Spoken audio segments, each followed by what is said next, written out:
Thank you very much, Nancy. Thanks, everybody. How did I get involved with Agenda 21?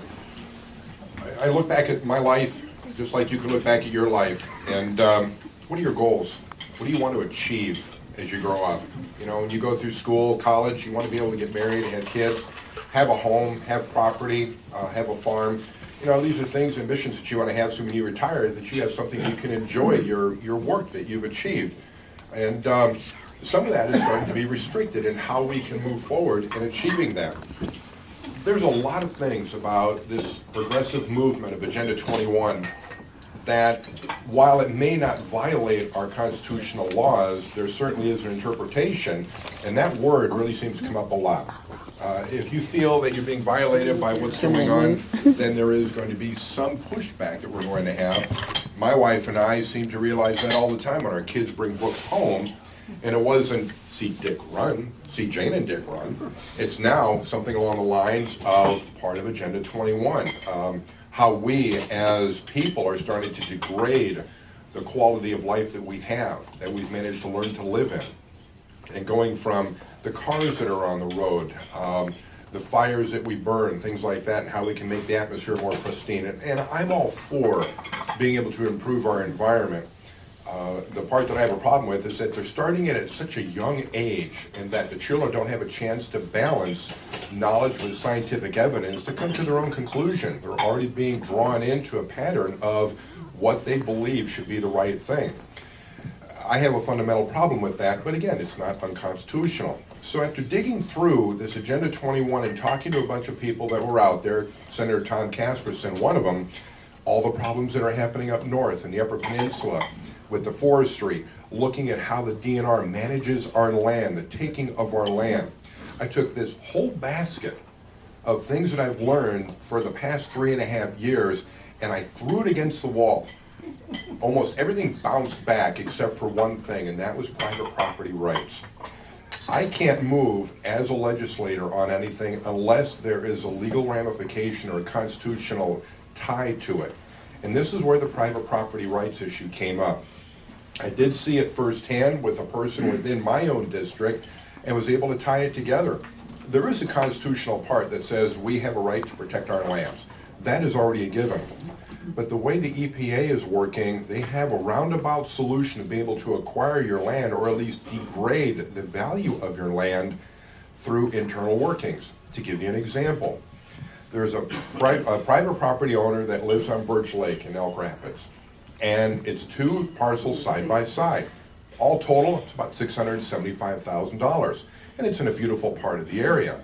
However, because of the front part of it has been designated a wetlands without her knowledge, the EPA has restricted her ability to access the water.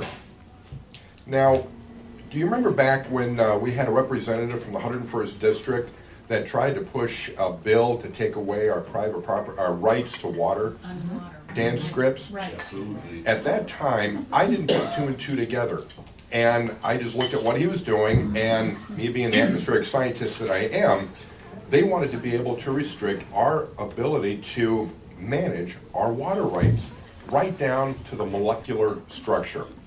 They said if there's even 1% or less than 1% of moisture in the ground, that would be water rights, and that they should be given to the states.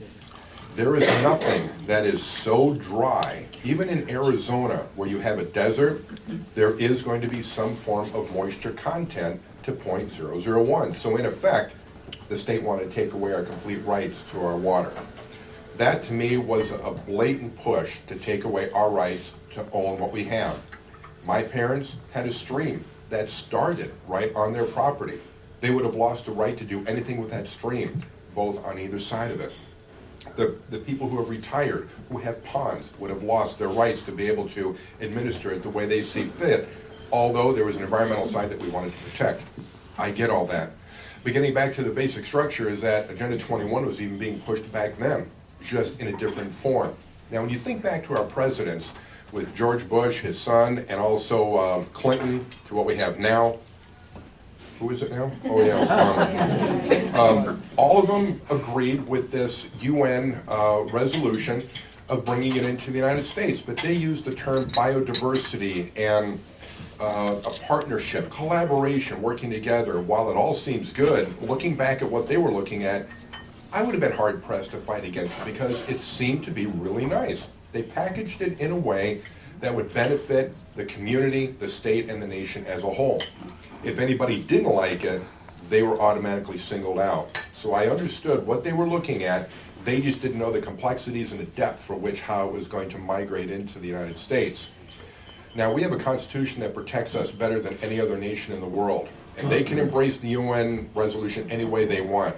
But we have rights to protect ourselves, our citizens, and those rights are being violated in a way that is basically going against the reason why we moved to the United States, why we migrated from England. You know, the Tea Party influence that we had back in New England, Boston, and that area at that time, we wanted to fight to make sure we keep our rights. This time, it's becoming even more difficult to be able to do because the UN has found a way to come in and entrench itself in the United States through our teachings, both at the kindergarten level, right through the college and university. It is all over the place, and it's being embraced, not by me, but in a way that is to protect the environment. And now there's even classes within the university level on how to create a biodiversity land. So they're already teaching it. They're already getting degrees in this. We are way behind the power curve on it. So this bill that I had out last year, draft resolution, for the most part, everybody liked it until they found out what it was going to jeopardize. Now, I'm all for choice. You know, if I'm going to live in a community, I want to see how it's going to develop, and I want to have a say in how it's going to be developed if I want to live there. So when I go to a master planning session with my wife and I sit down, rolling up my sleeves and ready to decide how Elk Rapids is going to move forward, and then they present this plan about this is where we are, this is where we want to go, and this is how we want to do it. If you can add something down here at the bottom, then we can go ahead and finish it off. And we both looked at each other and went, who decided all this other stuff? Planners. Who? Other people. Anybody in this room? No. Okay, how about somebody in the region? No. State? No, we'll have to talk about it later. No, talk about it now. I said, the reason I'm asking you is that I'm a state representative. I'm about ready to draft a bill that's going to stop you doing from what you're doing. And I'm believing. My wife and I talked about it coming up here. She said, you know, you're like a bull in a china shop. I said, yeah, I am. You know, there are tactful ways to do it. She said, there are ramifications that you have to be able to do things that's going to get the message through and do it in a very, what's the word I'm looking for? Subtle, tactful. I carry a big stick sometimes. And to get the point across, well, what I said kind of upset some people because planners started coming forward. I don't mean planners, but folks who have learned and are moving forward with this movement that they didn't even realize. And I said, listen, everything you're doing, I get it, I understand, but who's driving you? Well, we have things that we're learning. Where are they getting that from? We don't know. Why don't you find out where it's going? One person did. They found back, they said, well, at ICLEI. And you're paying a membership for this. Well, we're not, but they are. I said, so you're basically moving on something else that people have bought into a membership of. I said, the Constitution states that we cannot join any resolution UN related. That's to protect us. So somebody decided to build an organization, just like any other organization. You have AARP, you know, all those organizations are out there. You have a right to join those, and you can function in that organization accordingly. And that's what ICLEI did. So they legally became an organization. They're the ones that helped form the Agenda 21 platform. And now they're moving on that. And that's how they got into the United States. And now the planners are realizing, yeah, I see a problem here. We are guilty by association. And I had to step them back, and finally I got a hold of one of them, Jan Bassett in Elk Rapids, and I said, Jan, everything you're moving along here is ICLEI based from the Grand Traverse Regional and all that progressive movement. They're members of ICLEI. They denied it. We finally had to show them on paper. You are members. I said, if you're not pushing the UN agenda, break away from the ICLEI membership. We have smart people. You've got degrees.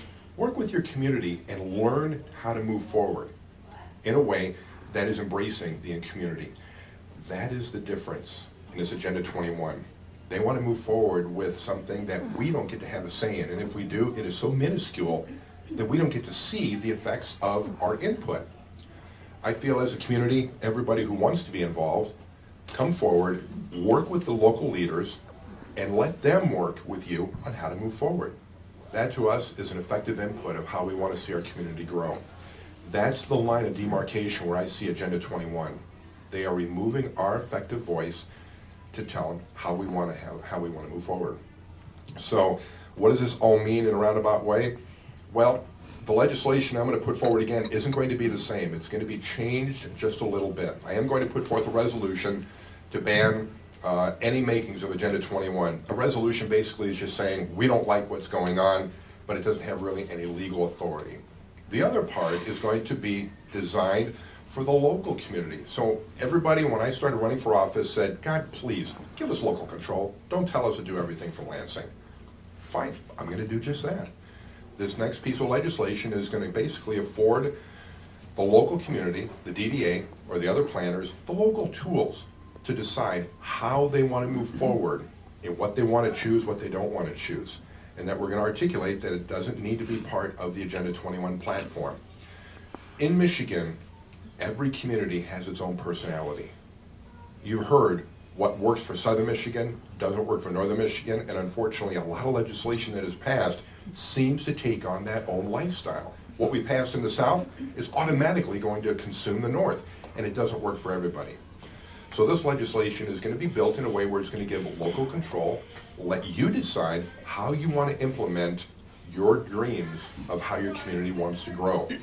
It's going to give you the choice, sitting down with your community, and the key behind it, you have to be involved in your community.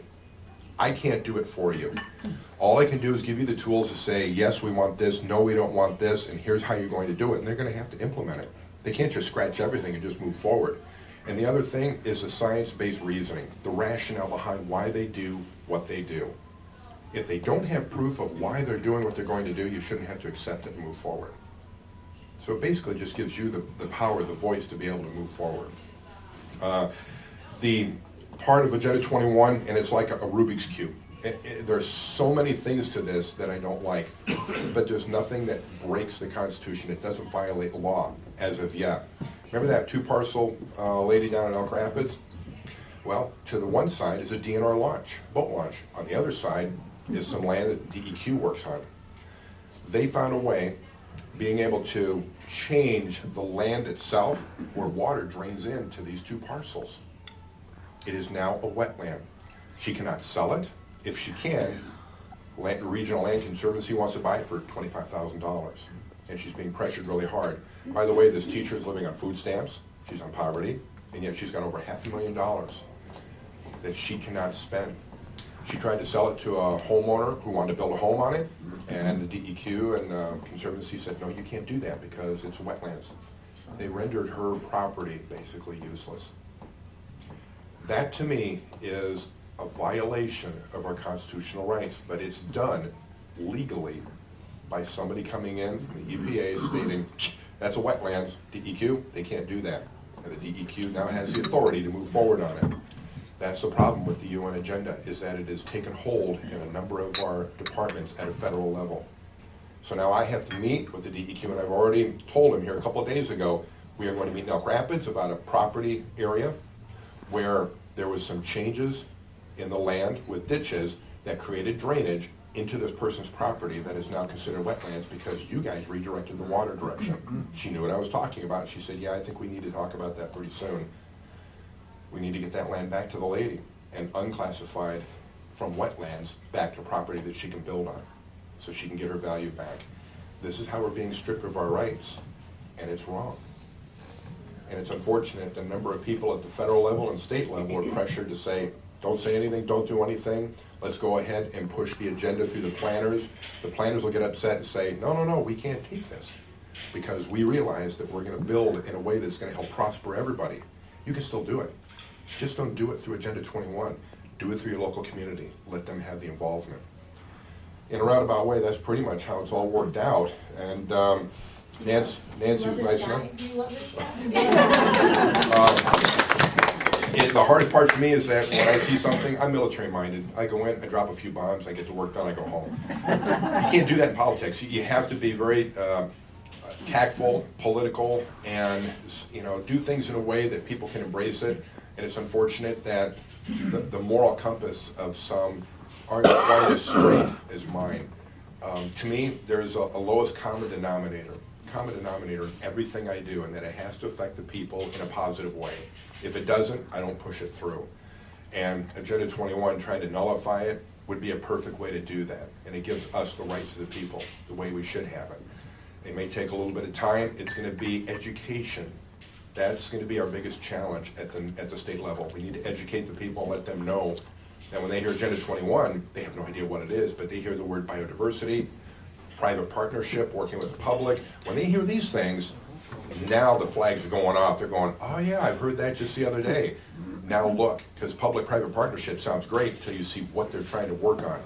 You have to ask the questions. And many of us down there, and I'm just as guilty, there's so many pieces of legislation that we're working on.